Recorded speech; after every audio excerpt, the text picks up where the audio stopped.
आज हम बना रहे हैं मसाला भून के चने की दाल। पिछली बार हमने सारा कुछ बीज डाल के बनाई थी। अच्छा जी, इसके लिए हमें चाहिए एक दरमियाना प्याज और उसका पेस्ट, यानी उसको कुटा हुआ चट्टू में पीस लें। फिर हमें चाहिए 2 टीस्पून अदरक लहसुन का पेस्ट, एक दरमियाना टमाटर है और 3 से 4 हरी मिर्चें हैं।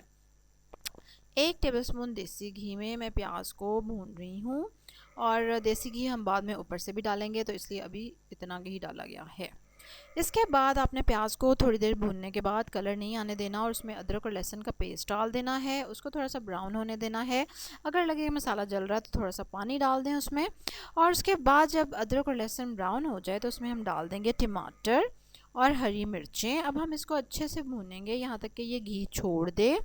और अब इसमें शामिल कर देंगे दाल, जो कि चने की दाल मैंने भिगो के रखी हुई थी। 1 पाव दाल है ये, और तकरीबन 1.5 कप पानी डाला मैंने, जो कि मुझे कम लग रहा है।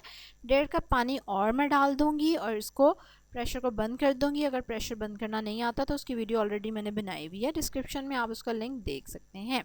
प्रेशर को बंद कर दूँगी, पहली सीटी बोल जाएगी और उसके बाद आप टाइम नोट कर लेंगे।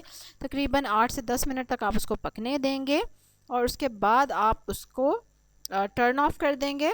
और ये देखें, मज़ेदार दाल पक के तैयार है। चावलों के साथ खाएं, रोटी के साथ खाएं, थोड़ा सा गरम मसाला ऊपर से डालना चाहें तो बिल्कुल डाल सकते हैं आप, हरा धनिया डालें और इन्जॉय करें। चलेंगे, अब जल्दी से आप लाइक करेंगे इस वीडियो को, सब्सक्राइब करेंगे मेरे चैनल को, ज़रूर कमेंट में शेयर करें अपना बेस्ट इंग्रेडिएंट जो आप दाल बनाते हुए ज़रूर शामिल करते हैं। कल एक और ज़बरदस्त सी रेसिपी के साथ आपसे मुलाकात होगी, तब तक के लिए अल्लाह हाफ़िज़।